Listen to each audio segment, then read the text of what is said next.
champion of the 125th U.S. Open, JJ Spaun. JJ, just an unbelievable day, one you'll never forget. Where did the continued belief come from? It felt like as bad as things were going, like I just still tried to just commit to every shot.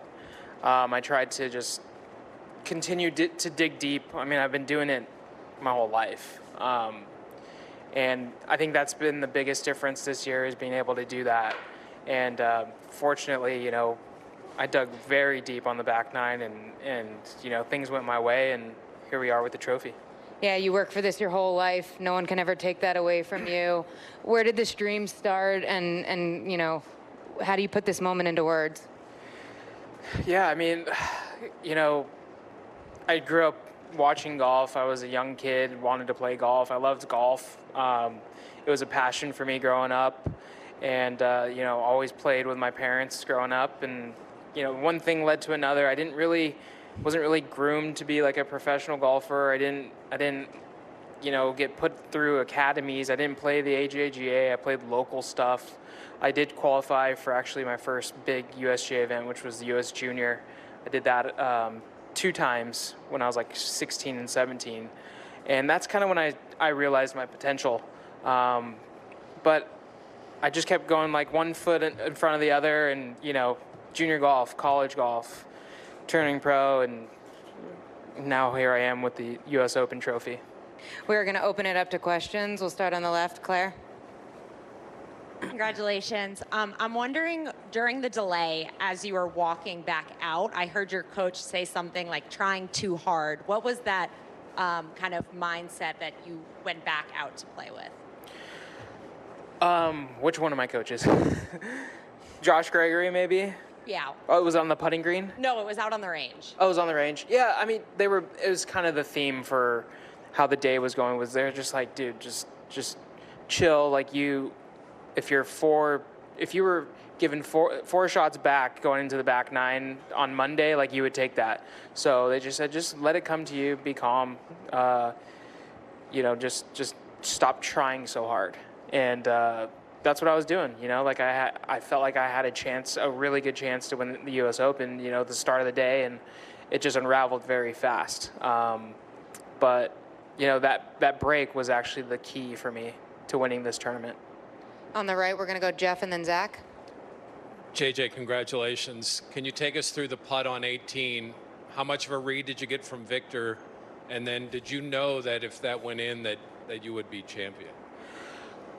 I didn't look at the scoreboard. I knew based off of like what the crowd was saying that I felt like if I 2-putted, like I would probably win. But I didn't want to look because I didn't want to play defensive. Like I didn't know if I had a 2-shot lead. I didn't want to do anything dumb trying to like protect a 3-putt or something. But Victor helped me a lot. Just, you know, it was a foot left of my line, and it's pretty ironic. My first PGA Tour win, almost the same thing happened at the Valero, but Scott Stallings was in a bunker on the last hole. We were in the same group, and the back left bunker, and I hit my 3rd shot on like the back fringe, and I had to literally mark my ball for him to hit the bunker shot. And you know, same thing, splashed it out right on my line and just like fed it down to the hole. It was probably like 40-footer, and which was when I was walking up to 18, I was thinking about that moment. I was like, oh my God, like this is meant to be here, because this is the same thing that happened to me for my first win. But yeah, Victor, we kind of got a good line, a good read on the speed. I was more focused on how hard he was hitting it. I kind of knew the line already, but it looked like he gave a pretty good whack because it started raining there for the last 10, 15 minutes. And I just tried to pick my line and put a good stroke on it, and I knew it was going to be a little slow. And about 8 feet out, I kind of went up to like the high side to see if it had a chance of going in. It was like going right in, and I was just in shock, disbelief that it went in and it was over. And yeah, here we are. Stay on the right, Zach. JJ, you talked about your close calls this year and how adversity is a really, really good teacher. What are those lessons that you drew from that really helped you bring it across the finish line today? I just felt like you keep putting yourself in these positions, like eventually you're going to tick one off. I don't put myself in this position often or at all for a major, that's for sure. I mean, this is only my second U.S. Open, but all the close calls that I've had on the PGA Tour this year, it's just been really good experience to just never give up. And actually, like, I was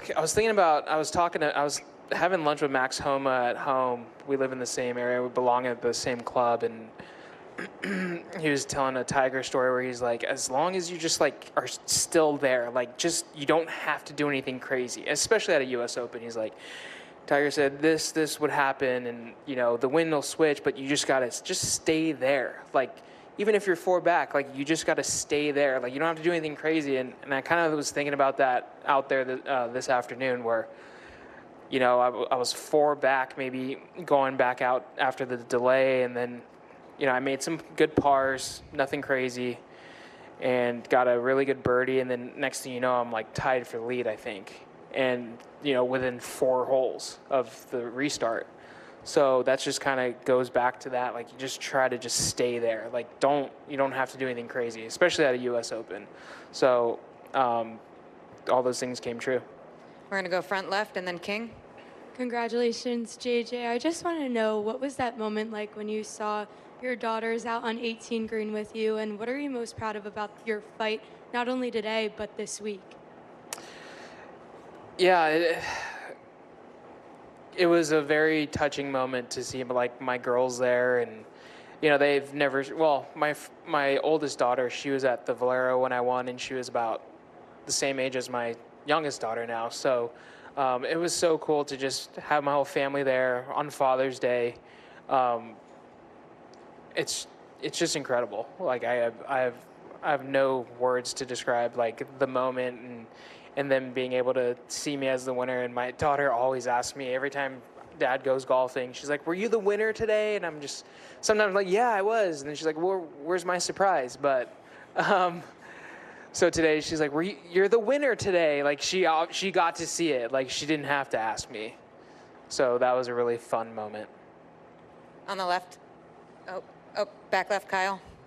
Yeah, we've heard guys like Shane Lowry and Scotty Scheffler kind of talk about the morning before they won their first major, looking in the mirror saying, "Do I have what it takes?"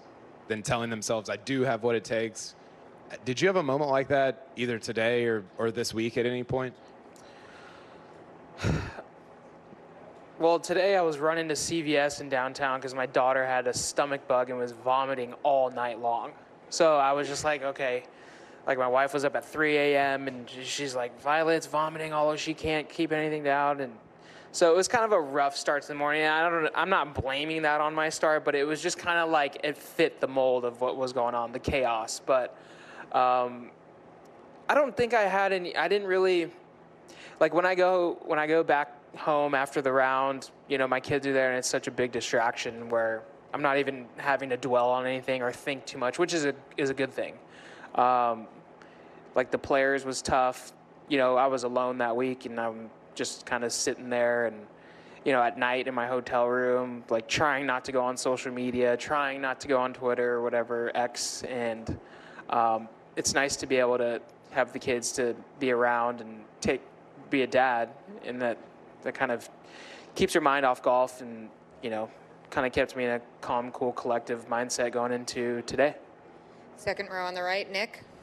JJ, almost as a follow-up to that, at the Players you said on Monday that you were going to start to let golf be golf, that you were just, golf was a thing, but more important was going home to Melody, to your daughters. How much did that play a part in what happened out there today? Yeah, I mean, I think when you start to put expectation and that adds pressure, and you start putting, you know,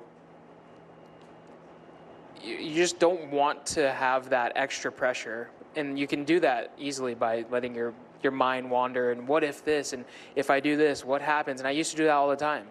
Like, oh, if I win, like I can get into the Masters. If I do this, I, you know, lock my card up for 2 years or blah, blah, blah. And then I just started saying, like, you know, my career is my career. like whatever happens, happens. I'm just happy to have the career that I've had, and that's kind of took a lot of pressure off my back as far as expectations on the golf course. And, you know, I mean, last year in June, I was like looking like I was going to lose my job.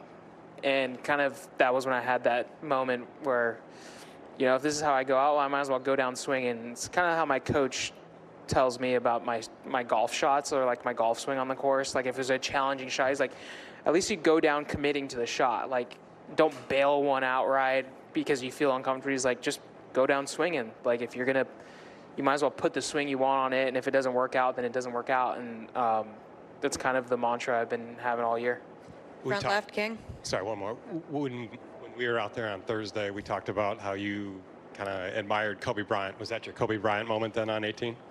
Yeah, that was unbelievable. That was more like the Fisher shot with like 0.2 seconds left. But yeah, I was just, I couldn't even believe what I witnessed when that went in. Kind of like a Nick Taylor moment, but for the U.S. Open. Right here. JJ, how different was the golf course when you came back out, and how did you try to approach those different conditions? It was super wet, but it was similar to like yesterday. The greens slowed down quite a bit. But I knew, you know, with my iron game, as long as I got in the fairway, I could attack because of how soft it got. I mean, it was already pretty soft. So that's kind of, I kind of relied on the experience yesterday where it was a little slower. The greens were a lot softer, and I just tried to take what the course gave me. Far right on the front. JJ, you had the close call at the Players, but this was pretty much 4 days where you weren't sneaking up on anybody. You shot the 66, chipped in on the first hole, so you were in the spotlight right from the start. So how did you find that whole experience this whole week? There was no sneaking up there. You you had to manage that the whole time. Yeah, there was no faking it. There was no hiding, you know, since Thursday. And I think that's what I've been able to, you know, overcome. I'm not trying to shy away from the moment. And like I just tell myself, if I can do this, like when there's no pressure or no lead, like why can't I do it when there is, you know? So it's just trying to get over that line of handling the nerves and handling the pressure. And I really showed myself a lot today on that back nine. On the left, Michael. Thank you. JJ hit a spectacular second shot into number 2, but your reaction to me was even more spectacular. Wondering if you could talk us through that, please. Yeah, we had 90, I don't know, 100 yards maybe less. But it was like a perfect kind of flighted chip sand wedge, which is what the shot called for. Kind of gives it straight into the wind, how soft it was. And I hit it perfect, and it was right at it. It was just a matter of, was it the perfect distance or not? And all I heard is like a really loud, like, oh, and it wasn't like a good one. So I was like, what the hell? Did that hit the pin or something? Like, I didn't even think it hit the pin. But when I saw it coming off the green with that much speed, I'm like, that had to have hit the pin. And then I'm walking up there, fixing my pitch mark, which was a foot short of the pin. Everyone's like, that hit the pin. And during the delay, I went and watched my thing, and I was just really unlucky. It was pretty much a 2-shot swing. I mean, I was thinking that would have been pretty close with maybe inside of 5 feet if it didn't hit the flag. But yeah, it was not a good start to the day. Most guys, really briefly, most guys are going to stomp a little bit after that. All you did was one of these. Yeah, I mean, because it's the U.S. Open, and I like to complain, you know, normally on the golf course, and I'm at the point where I feel like I get a lot of bad breaks that I'm just like used to it. But it was so early on in the round that I couldn't let my attitude or any frustration get to me. Back right, Jay. You don't usually get 90 minutes in the middle of a tense round to collect your thoughts. How did you maintain your focus while not just obsessing over shots like the flag stick and that sort of thing? I thought it was a good thing having the delay. It happened to me at the Players earlier this year where, you know, I was kind of struggling on the front nine. I had the lead going into Sunday, and we had a 4-hour delay, I think. And, you know, I ended up turning that round into, you know, a nice fight where I got myself into the playoff. So all I was thinking was, and even my whole team, my coach, my caddy, they were like, "Oh, dude, this is exactly what we need," and it was. We went back out and capitalized on kind of. I changed my outfit. I'm like, I'm done wearing those clothes. I just needed to reset everything, kind of like start the whole routine over. On the left, Ryan. JJ, over the last couple of weeks, what tools has Josh Gregory given you that you didn't have before? The ability to read lies in the rough and how to chip them with consistent contact, where you can predict like how far the ball is going to come out, or how dead it's going to come out, or how much effort you need to put in the swing to get the ball to where it needs to be. So definitely some mechanics, but more of like understanding what lies kind of dictate how the ball comes out. So it's been good, obviously. Well, it was funny. The first hole of the tournament, like we worked Monday through Wednesday, and the first hole of the tournament, I'm dead short-sided on 10 in the rough, probably not far from the pin, but it was dead because it's on the wrong side of the green. And it was one of those lies where we try to, I'm not going to tell the secret, but we try to do the secret, and I chipped it in, and my caddy goes, "Nice shot, Josh." But yeah, it was nice to see that, come to fruition so quickly. We're going to do a few more. Back right, Ryan. After the restart, when you came back out, was there a particular moment on the golf course when you realized that you had reset yourself here and you were ready to go and were going to be in the hunt? The tee shot on 9, like my first shot back. That was the hole we got stopped on, and I just flushed one, like a nice little cut up the left side, and I was like, all right, we're back. And then I didn't hit too many bad shots after that. On the left here in the center. JJ, you've touched on this a little bit, but you talked about where you were at this point last year. Can you kind of just reflect on the kind of work that you put in since then to get the top 5s that you got earlier this year to now, where you are now? Yeah, I think it's just perseverance. I've always kind of battled through whatever it may be to kind of get to where I needed to be and get to what I wanted. And I've done this before. I've had slumps, kind of at every level. And I've always I went back and just said, you've done this before. You've been down before. You got out of it. And there's kind of like a little pattern. So hopefully I don't, do that pattern again. But it was a pretty all-time high for me. 2 more on the right, Shane. JJ, there was a moment when Robert McIntyre finished at +1 when everything was happening that seemed to give momentum to him. I think like Sam was making bogey, Victor, Terrell, I think you had even just made bogey. So again, it looked like all the momentum was him. And then the way it turned around on 17 and 18 from a distance, from a storyteller standpoint, there was something almost romantic about it, even watching you hit the approach on 18 from the mist. So my long-winded question is there a spiritual element, a romantic element that you look at, maybe not just in those moments because it was so soon, but just in golf in general?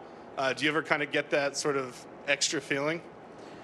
Yeah, it's definitely like a storybook fairy tale ending. Kind of the underdog, fighting back, not giving up, never quitting.